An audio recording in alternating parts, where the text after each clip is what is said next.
शांत तालाब के किनारे एक बूढ़ा बगुला रहता था। उम्र के कारण उसकी आंखें कमजोर हो चुकी थीं और अब उसके लिए मछलियां पकड़ना बहुत मुश्किल हो गया था। भूखा रहना उसकी मजबूरी बन गई थी, लेकिन वह बहुत चालाक था। बगुले ने एक योजना बनाई। वह तालाब के किनारे उदास होकर बैठ गया और आंसू बहाने लगा।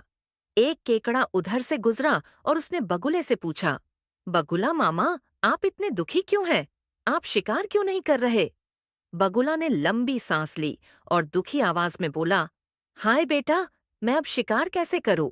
मैंने एक ज्योतिष से सुना है कि इस तालाब में जल्द ही सूखा पड़ने वाला है। यहाँ का सारा पानी सूख जाएगा और तुम सब मछलियां, मेंढक और केकड़े मारे जाओगे। मैं ये सोचकर दुखी हूं कि मेरे प्यारे मित्र मेरे सामने मर जाएंगे। यह सुनकर केकड़े को चिंता हुई। उसने तुरंत जाकर यह बात सभी मछलियों को बताई और मेंढकों को बताई।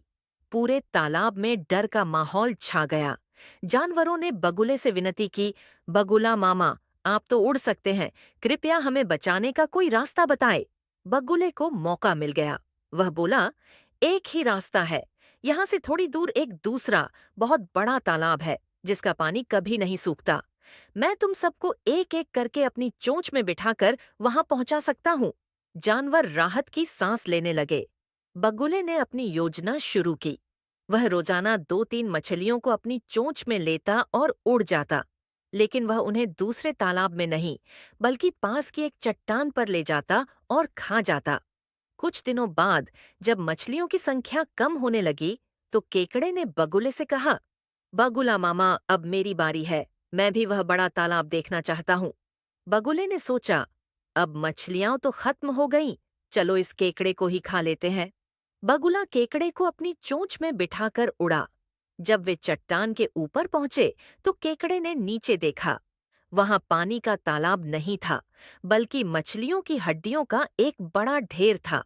केकड़ा तुरंत समझ गया कि बगुले ने उन्हें धोखा दिया है। केकड़ा अपनी बुद्धिमानी का इस्तेमाल करते हुए केकड़ा घबराया नहीं। उसने तुरंत बगुले की गर्दन को अपने मजबूत डंकों से कसकर पकड़ लिया। दुष्ट बगुले! केकड़ा चिल्लाया। तूने मेरे सभी मित्रों को धोखा दिया। अब मैं तुझे सबक सिखाऊंगा। बगुला दर्द से चिल्लाया और उसने खुद को छुड़ाने की बहुत कोशिश की, लेकिन केकड़े की पकड़ इतनी मजबूत थी कि बगुला अंत में दम तोड़कर जमीन पर गिर गया। केकड़ा धीरे धीरे रेंगते हुए वापस तालाब तक पहुंचा गया और सभी बचे हुए जानवरों को बगुले के धोखे और उसके अंत की कहानी सुनाई।